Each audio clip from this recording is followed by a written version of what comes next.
आज की इस वीडियो में हम सीखेंगे आर्टिकल्स के बारे में। आर्टिकल्स एक बहुत ही ज़्यादा इजी कॉन्सेप्ट है, लेकिन कभी कभी ये हमारे लिए बहुत ज़्यादा डिफ़िकल्ट हो जाता है। क्यों?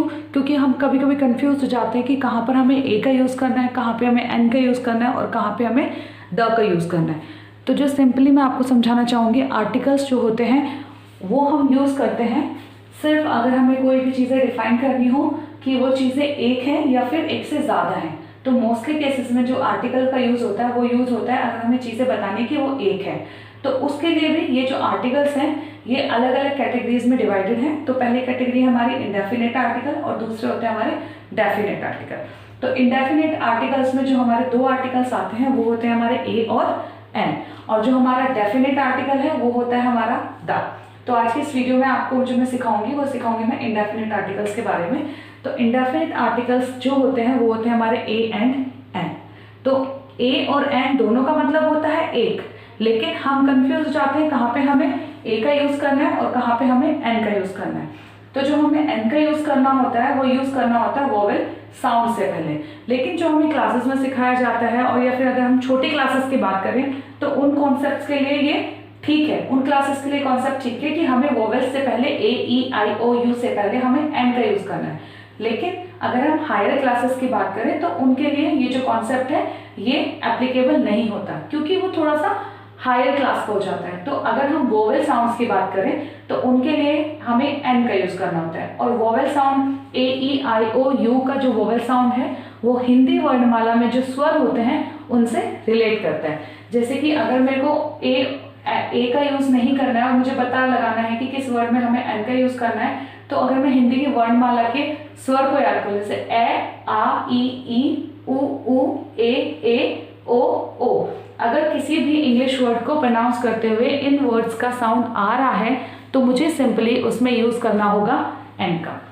और इनके अलावा अगर कोई भी इंग्लिश का कॉन्सोनेंट है, जैसे कि हमारा हो गया B C D M N etcetera, मतलब इन पांचों लेटर्स को छोड़ के इंग्लिश के जितने भी ए टू जेड के अल्फाबेट्स हैं वे अल्फाबेट्स इसमें आते हैं, तो वो होता है हमारा कॉन्सोनेंट। और हिंदी के जो स्वर होते हैं, अगर किसी भी वर्ड को प्रोनाउंस करते हुए उन व्यंजन की आवाज आ रही है, ना कि स्वर की आवाज नहीं आनी चाहिए, सिर्फ आनी चाहिए व्यंजन की आवाज। अगर व्यंजन की आवाज आ रही है तो हम यूज करेंगे ए का। अब हम कुछ एग्जाम्पल की हेल्प से सीखते हैं। जैसे कि यहाँ पर मैंने फर्स्ट एग्जाम्पल लिखा हुआ है डैश अम्ब्रेला। तो जैसे हमें सिखाया जाता है कि अगर यू है तो यू से पहले हमें यूज करना है किसका? वोवेल्स का, मीन्स एन का हमें यूज करना है। तो यहाँ पर देखिए, मैं हिंदी के कॉन्सेप्ट से भी आपको समझाने की कोशिश करूंगी। जैसे अम्ब्रेला, तो अम्ब्रेला में अ आ रहा है, अम्ब्रेला यू का जो साउंड है वो अ प्रोड्यूस हो रहा है, तो इसलिए मैं इसमें यूज करूंगी एन अम्ब्रेला। सेकंड है यहाँ पर एप्पल।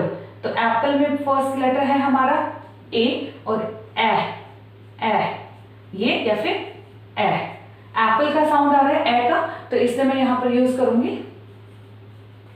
एन। नेक्स्ट है हमारे पास यूनिफॉर्म। तो यहां पर जो यूनिफॉर्म में यू है, यू का जो साउंड आ रहा है वो आ रहा है हमारा य, यूनिफॉर्म य।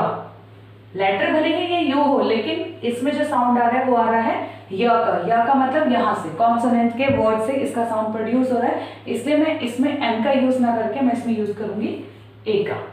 नेक्स्ट है हमारा वर्ड यूनिवर्सिटी। तो यूनिवर्सिटी में जो हमारा पहला लेटर है वो यू है, लेकिन यूनिवर्सिटी में भी यू का साउंड आ रहा है यू।